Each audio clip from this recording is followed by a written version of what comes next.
Welcome to SB institute. আজ কেমিস্ট্রির বিশেষ একটি বিষয় নিয়ে আলোচনা করব। বেশ কিছু ইম্পর্টেন্ট টপিক বা বেশ কিছু ইম্পর্টেন্ট পয়েন্টস তোমাদের মাঝে শেয়ার করব। এক এক করে আমরা দেখে নেব সেই বিষয়গুলি। হেডিং থেকে তোমরা বুঝতেই পারছো যে বিশেষ বিশেষ সমন্বিত মৌলের যে সমস্ত বৈশিষ্ট্যগুলো রয়েছে, অর্থাৎ পর্যায় সারণীতে আমরা দেখি টোটাল 118টি এলিমেন্ট অর্থাৎ উপাদান আছে। তার ভিতরে কিছু কিছু উপাদান যেগুলো আমাদের প্রতিনিয়ত আমরা পরিচিত তাদের সাথে, সেই জিনিসগুলো সম্পর্কে বেশ কিছু ইম্পর্টেন্ট পয়েন্ট আমরা দেখে নেব। চলো তাহলে শুরু করা যাক। প্রথমেই আমরা দেখে নেব যে স্বাভাবিক উষ্ণতায় তরল ধাতু, এটি কোনটি? পারদ এবং গ্যালিয়াম। স্বাভাবিক উষ্ণতায় বলতে অর্থাৎ নর্মাল যে টেম্পারেচার, সেই টেম্পারেচারে তরল যদি আমরা ধাতুর কথা বলি, অর্থাৎ পরীক্ষা যদি তরল ধাতুর কথা থাকে, সেটা হচ্ছে পারদ এবং গ্যালিয়াম। নেক্সট 2 নম্বর বিষয় সেটা হচ্ছে স্বাভাবিক উষ্ণতায় তরল অধাতু। ধাতু যেমন আছে সেমন সাধারণ উষ্ণতায় তরল অধাতুও বর্তমান রয়েছে, সেটি হলো ব্রোমিন। 3 নম্বর যে বিষয় সেটি হলো ভূপৃষ্ঠের সবথেকে বা সর্বাধিক উপস্থিত মৌল কোনটি? সেটি হলো অক্সিজেন। কতটা? 46.5%। খুব ইম্পর্টেন্ট, কত পার্সেন্ট রয়েছে? 46.5%। এখানে একটা বিষয় বলে রাখি যে এখানে কোশ্চেনটা হচ্ছে ভূপৃষ্ঠের সর্বাধিক প্রাপ্ত বা ভূপৃষ্ঠের সবথেকে উপস্থিত। এটা কিন্তু বলা হয়নি যে বায়ুমণ্ডলে উপস্থিত অক্সিজেনের পরিমাণ বা বায়ুমণ্ডলে কতটা পরিমাণে অক্সিজেন আছে। এখানে বলা হয়েছে যে ভূপৃষ্ঠের সর্বাধিক উপস্থিত মৌল সেটি হলো অক্সিজেন, যার পরিমাণ কি? 46.5%। নেক্সট যে ভূপৃষ্ঠের সর্বাধিক উপস্থিত ধাতু, এটা ছিল মৌল। পরেরটার কথা বলা হয়েছে ভূপৃষ্ঠের সর্বাধিক উপস্থিত ধাতু, সেটা কি বলা হয়? অ্যালুমিনিয়াম। ভূপৃষ্ঠে সবথেকে বেশি পরিমাণে পাওয়া যায় এমন ধাতু অ্যালুমিনিয়াম। নেক্সট বায়ুমণ্ডলের সর্বাধিক উপস্থিত মৌল সেটি হলো নাইট্রোজেন। কতটা পরিমাণ? 78 সামথিং আমরা লক্ষ্য করতে পারবো বায়ুমণ্ডলে যদি আমরা নাইট্রোজেনের পরিমাণ দেখি। যদি বায়ুমণ্ডলে অক্সিজেনের পরিমাণের কথা বলা হয়, কতটা পার্সেন্ট পাওয়া যায়? বায়ুমণ্ডলে অক্সিজেন পাওয়া যায় 20% এর আশেপাশে অক্সিজেনের পরিমাণ। বায়ুমণ্ডলের আরো একটি গুরুত্বপূর্ণ গ্যাস যেটি বায়ুমণ্ডলের উষ্ণতা বৃদ্ধিতে একটি গুরুত্বপূর্ণ ভূমিকা রাখে, সেটি হচ্ছে carbon die oxide. Carbon die অক্সাইডের পরিমাণ বায়ুমণ্ডলে খুবই সামান্য পরিমাণে আছে। সেটা উপাদান কত? 0.03%। বায়ুমণ্ডলে আমরা এই উপাদানটাকে লক্ষ্য করতে পারবো, carbon die অক্সাইডকে, CO2 carbon die অক্সাইডের সঙ্গে।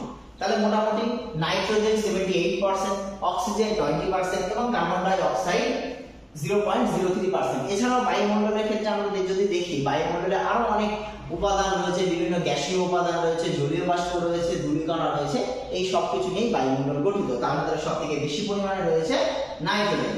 নেক্সট লিথোস্ফিয়ারে সর্বাধিক প্রাপ্ত মৌল সেটি হচ্ছে অক্সিজেন। লিথোস্ফিয়ারে সবথেকে বেশি পাওয়া যায় হচ্ছে অক্সিজেন। নেক্সট মহাবিশ্বে সর্বাধিক উপস্থিত মৌল সেটা হচ্ছে হাইড্রোজেন। সবথেকে বেশি পরিমাণে পাওয়া যায় মহাবিশ্বে। নেক্সট পরেরটি সবচেয়ে হালকা ধাতু, খুবই ইম্পর্টেন্ট, এটি সবচেয়ে হালকা ধাতু সেটি হলো লিথিয়াম। লিথিয়াম হচ্ছে সবথেকে হালকা ধাতু। সবচেয়ে হালকা গ্যাস কোনটি? হাইড্রোজেন সবথেকে হালকা গ্যাস। নেক্সট হচ্ছে যে সবথেকে ভারী গ্যাস কোনটি? সবথেকে ভারী গ্যাস হচ্ছে রেডন। এখানে বলে রাখি রেডন বায়ুমণ্ডলে পাওয়া যায় না, কিন্তু সবথেকে ভারী গ্যাসের ভেতরে যদি কারো নাম উল্লেখ করতে হয় সেটি হচ্ছে রেডন। নেক্সট যেটি সেটা হচ্ছে কঠিনতম মৌলিক পদার্থ, সেটি হচ্ছে হিরো অর্থাৎ হিরে, ডায়মন্ড। এখানে বলে রাখা উচিত যে হিরে হলো কার্বনের এক প্রকার রূপভেদ। নেক্সট পরেরটা অক্সিজেন সিলিন্ডারে অক্সিজেনের সঙ্গে কি মেশানো হয়? অক্সিজেনের সিলিন্ডারে অক্সিজেনের সাথে হিলিয়াম গ্যাস মেশানো হয়। নেক্সট পরেরটা তাপ এবং তড়িতের পরিবাহী অধাতু। আমরা নরমালি জানি যে মূলত ধাতুই তাপ এবং তড়িতের সুপরিবাহী হয়, কিন্তু কিছু অধাতু আছে যেগুলি তাপ এবং তড়িতের সুপরিবাহী। যেমন তার ভিতরে দুটি, সেটি হলো গ্রাফাইট এবং গ্যাস কার্বন। নেক্সট পরেরটি একটি তড়িৎ ধনাত্মক অধাতু সেটি হলো হাইড্রোজেন। সর্বাপেক্ষা হালকা নিষ্ক্রিয় গ্যাস হিলিয়াম। আমরা জানি নিষ্ক্রিয় গ্যাস পর্যায় সারণীর কত নম্বর পর্যায়ে আছে? নিষ্ক্রিয় গ্যাস পর্যায় সারণীর 18 নম্বর গ্রুপে আমরা লক্ষ্য করতে পারবো। মূলত নিষ্ক্রিয় গ্যাস কেন একদম শেষে রাখা হয়েছে, কারণ হচ্ছে যে নিষ্ক্রিয় গ্যাসের একদম বাইরের কক্ষে 8টি ইলেকট্রন বর্তমান, অর্থাৎ এরা বায়ুমণ্ডলের অন্য কোনো গ্যাসের সাথে আর বিক্রিয়া করে না, সেই জন্য এদেরকে আমরা নিষ্ক্রিয় গ্যাস বা নোবেল গ্যাস বলবো। এবং এই নোবেল গ্যাসের ভেতরে সব থেকে হালকা সেই নিষ্ক্রিয় গ্যাস সেটা হলো হিলিয়াম। নেক্সট, জলের থেকেও হালকা ধাতু সেটি কি, সেটি হলো সোডিয়াম। সোডিয়াম জলের থেকেও হালকা। সর্বাপেক্ষা নমনীয় ধাতুর কথা যদি আমরা বলি সেটি হলো সোনা, সব থেকে নমনীয় ধাতু সোনা। নেক্সট সেটা হলো একটি ভঙ্গুর অধাতু, সেটা হলো বিসমাথ, মানে এমন অধাতু যেটা ভেঙে যায়, সেটা হলো বিসমাথ।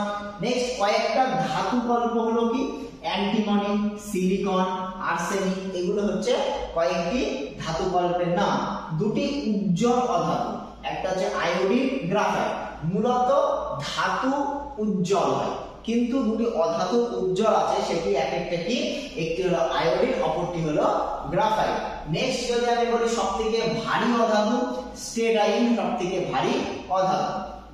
কয়েকটি তড়িৎ ধনাত্মক মৌলের কথা যদি আমি আসি, সেটি হলো সোডিয়াম, হাইড্রোজেন এবং পটাশিয়াম। সোডিয়াম, হাইড্রোজেন, পটাশিয়াম হলো কয়েকটি তড়িৎ ধনাত্মক মৌল।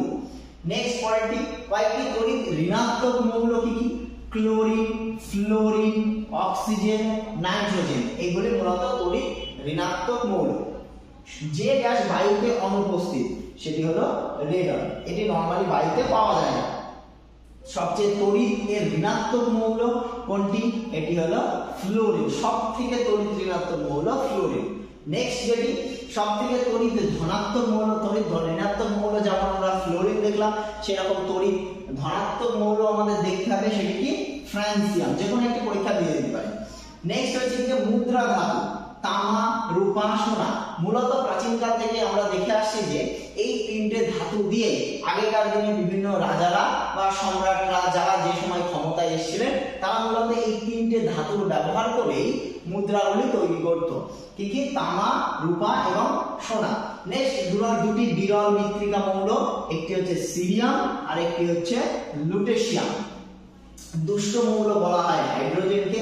কোশ্চেনটা দুরকম ভাবে দিতে পারে, অপশন দিয়ে দিতে পারে চারটে, এরকম যে নিচের কোনটি দুষ্ট মৌল, অথবা ডাইরেক্ট আসছে মানে দুষ্ট মৌল কোনটি, হাইড্রোজেন অপশন থাকে।